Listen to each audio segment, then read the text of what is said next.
കോമണ്ണൻ കല്യാണം കഴിയുന്നവരെ എന്നോടൊത്ത് താമസിക്കണം. നമുക്ക് വീട്ടിൽ ചെന്ന് മോളെയും കൂട്ടിക്കൊണ്ട് പോവാ.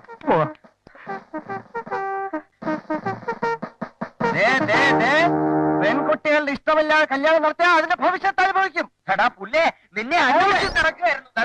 ഈ നിൽക്കുന്ന കോമക്കുറുപ്പിന്റെ മകൾ അരുണെ ഞാൻ ആത്മാർത്ഥമായി സ്നേഹിക്കുന്നു. പിന്നെ കുറെ പുളിക്കും. അപ്പൊ തന്നെ ഓപ്പറേഷൻ സംസാരിക്കാൻ ഏഴ് കോപ്പിൽ അനിയൻ.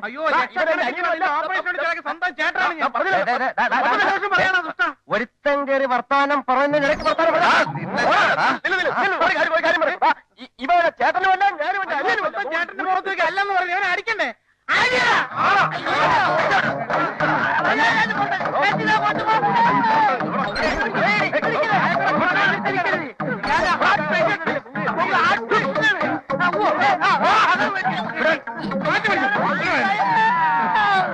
ഇവരെ കണ്ട് വെള്ളം കൂട്ടല്ലേ?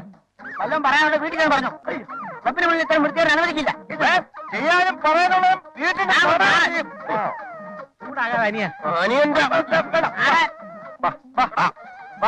അയ്യോ അണ്ണാ, യവന്മാരെങ്ങനെ വിട്ടാ പറ്റൂല. അങ്ങനെ വിട്ടാ പറ്റൂല. Hello,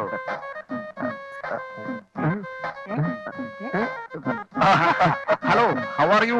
what you want? ഒറ്റയ്ക്കാണോ? അതെ, കല്യാണത്തിന് വരാനുള്ള മടി കൊണ്ടായിരിക്കും ഇന്ന് തന്നെ ഇവിടെ പുറപ്പെട്ടത് അല്ലേ? വെറും കൈയും വീശിയാണോ ഇങ്ങോട്ട് പോകുന്നത്? Any presentation? I am sorry. ഞങ്ങളുടെ കുടുംബത്തിന്റെ പാരമ്പര്യത്തിനും അന്തസ്സിനും ഒന്ന് ചേട്ടാ, അന്തസ്സും പാരമ്പര്യവും ഞാൻ സൗകര്യം പോലെ ഒരു ദിവസം വന്ന് കേട്ടോ. ഇപ്പൊ ഞാൻ അകത്തേക്ക് ചെല്ലട്ടെ. നമസ്കാരം. നമസ്കാരം. Hello hello hello hello. ഇവനെ ആളല്പം പക്ഷേ അതെനിക്ക് നേരത്തെ അറിയാവുന്ന. അല്ല ഇവനെ എന്ത് ആ ലക്ഷ്മി വന്നിരുന്നു. എപ്പോ? പറയാം, വരൂ. അകത്തൊരുപാട് ജോലിയുണ്ട്. ചായ.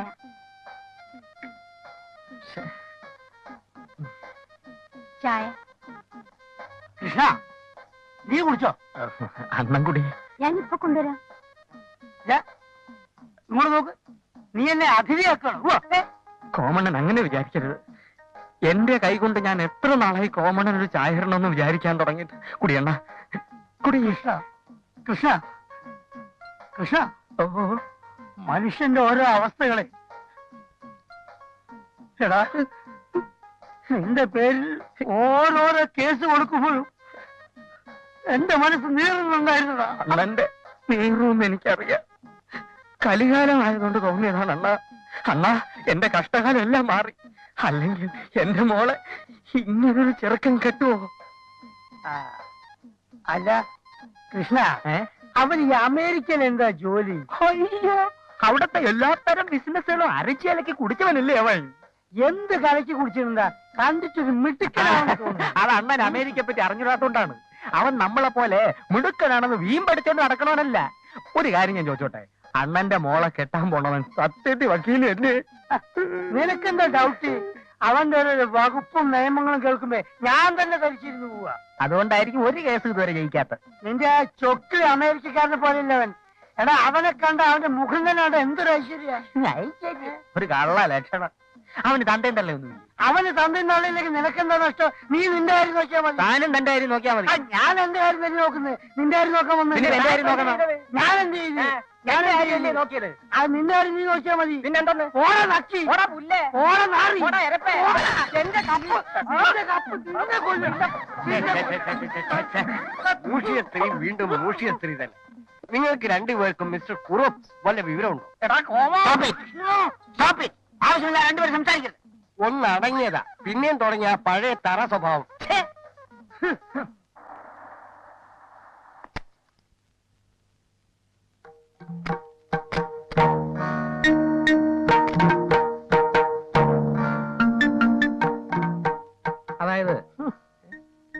അതായത് ഇതെന്ത് പറ്റി രണ്ട് മോണ്ടെ നിർമ്മിച്ചോണ്ട് നിൽക്കുന്നത്?